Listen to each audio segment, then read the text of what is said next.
നമസ്കാരം. എല്ലാ സുഹൃത്തുക്കൾക്കും നമ്മുടെ പുതിയ വീഡിയോയിലേക്ക് സ്വാഗതം. ഇന്ന് നമ്മൾ പോകുന്നത് ദക്ഷിണ ഗോവയിലുള്ള വളരെ ശാന്തസുന്ദരമായ ഒരു ബീച്ചിലേക്കാണ്. ബീച്ച് എന്ന് പറയുമ്പോൾ ഇതൊരു ചെറിയ ബീച്ചാണ്. പൊതുവെ വളരെ തിരക്ക് കുറഞ്ഞൊരു ബീച്ചാണ്. വളരെ ശാന്തസുന്ദരമായൊരു ബീച്ച്. തിരക്ക് കുറവായതുകൊണ്ട് തന്നെ ഇവിടെ കൂടുതലും കപ്പിൾസും ഈ ബാച്ചിലേഴ്സ് ടീംസുമാണ് ഇവിടെ കൂടുതൽ വരിക. എന്ന് വെച്ചാൽ നിങ്ങൾക്ക് മനസ്സിലാവില്ല, അവിടെ മിക്കവാറും ഒക്കെ ബിയർ പാർട്ടികളും അല്ലെങ്കിൽ കപ്പിൾസ് അങ്ങനെയുള്ളവരൊക്കെ വന്ന് ചേരുന്ന ഒരു സ്ഥലമാണ് ഇത്. മഡ്ഗോവയിൽ നിന്ന് 30 കിലോമീറ്റർ ദൂരെയാണ് ഈ ബീച്ചുള്ളത്.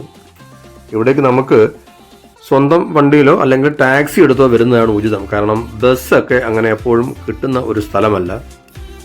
ഇതിനോട് ചേർന്നാണ് കമ്പോഡി രാമ ഫോർട്ട് ഉള്ളത്.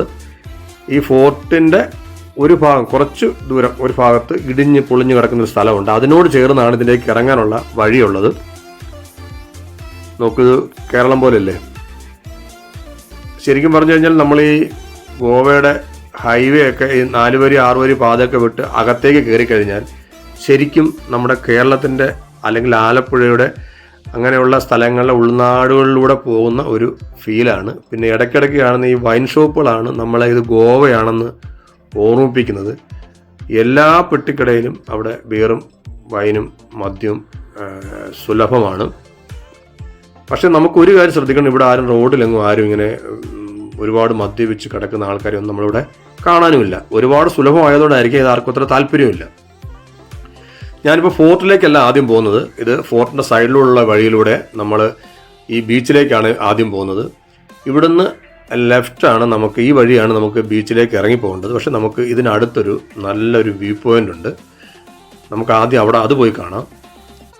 ഇത് ആ ഫോർട്ടിൻ്റെ പൊളിഞ്ഞ ഭാഗങ്ങളുള്ള സ്ഥലമാണ്. ഇതിൻ്റെ ശരിക്കും ഒരു ഫോർട്ട് അപ്പുറത്തുണ്ട്. നമ്മളത് വീണ്ടും അടുത്തൊരു വീഡിയോ ചെയ്യാതെ ഞാൻ.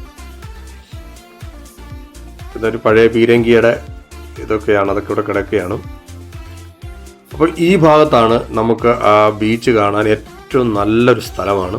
ഭയങ്കര കാറ്റാണ്, നല്ല വെയിലുമുണ്ട്. അപ്പം കുട കൈ കരുതിയാൽ നന്നായിരിക്കും.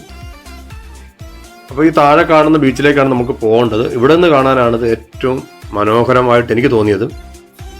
താഴെ ഇറങ്ങിച്ചെന്നാൽ അവിടെ കുറേ ഉരുളൻ കല്ലുകളുടെ ഇടയിലുള്ളൊരു ബീച്ചാണ്. വളരെ എന്താ പറയുക, ശാന്തസുന്ദരമായൊരു ബീച്ച്. വളരെ ആളുകൾക്ക് വളരെ കുറവുള്ളൊരു ബീച്ചാണ്. ഉള്ളവരെല്ലാം ഞാൻ നേരത്തെ പറഞ്ഞ പോലെ കപ്പിൾസ് അല്ലെങ്കിൽ ബാച്ചിലേഴ്സ് ആയിരിക്കും. അപ്പോൾ നമുക്കിനി ഇവിടുന്ന് കാണുന്ന ഭംഗി നമുക്ക് നേരിട്ട് അവിടെ പോയി കാണാം. കുറച്ച് ചെങ്കുത്തായ ഒരു വഴിയിലൂടെയാണ് ഇറങ്ങി പോകേണ്ടത്. അപ്പോൾ ശ്രദ്ധിക്കേണ്ട ഒരു കാര്യമുണ്ട്, ഇവിടെ വരുന്നവർ ശ്രദ്ധിക്കേണ്ട ഒരു കാര്യം, നടക്കാൻ വയ്യാത്തവർ ഒരിക്കലും ഇത് ട്രൈ ചെയ്യേണ്ട. കാരണം നമ്മളപ്പോൾ ദൂരെ ആ താഴെ കാണുന്ന അവിടേക്കാണ് പോകുന്നത് ഓർക്കണം.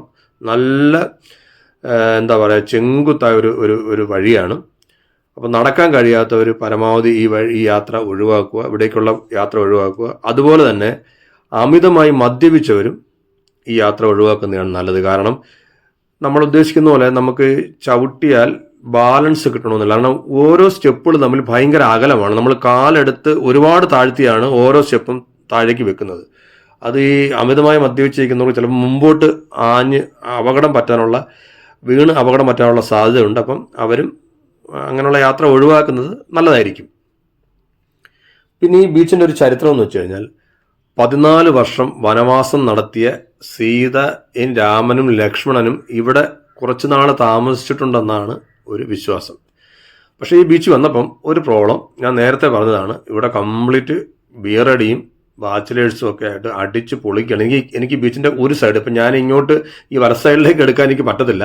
അവിടെയാണ് കാഴ്ചകളുള്ളത്. പക്ഷേ വല സൈഡ് കംപ്ലീറ്റ് ഞാൻ ഈ പറഞ്ഞ ഒരു വളരെ എന്താ പറയുക, നമ്മൾ വളരെ ആഘോഷപൂർവ്വം പാട്ടും ഡാൻസോടെ നിൽക്കുന്ന സമയത്ത് എനിക്ക് അവിടേക്ക് വീഡിയോ എടുത്തുകൊണ്ട് പോകാൻ ഒരു ബുദ്ധിമുട്ട്. എന്തായാലും നിങ്ങൾ ഗോവയിൽ വരുമ്പോൾ ഈ ബീച്ച് മിസ് ചെയ്യേണ്ട. നമുക്ക് അടുത്ത വീഡിയോയിൽ കാണാം. അതുവരെ ബൈ.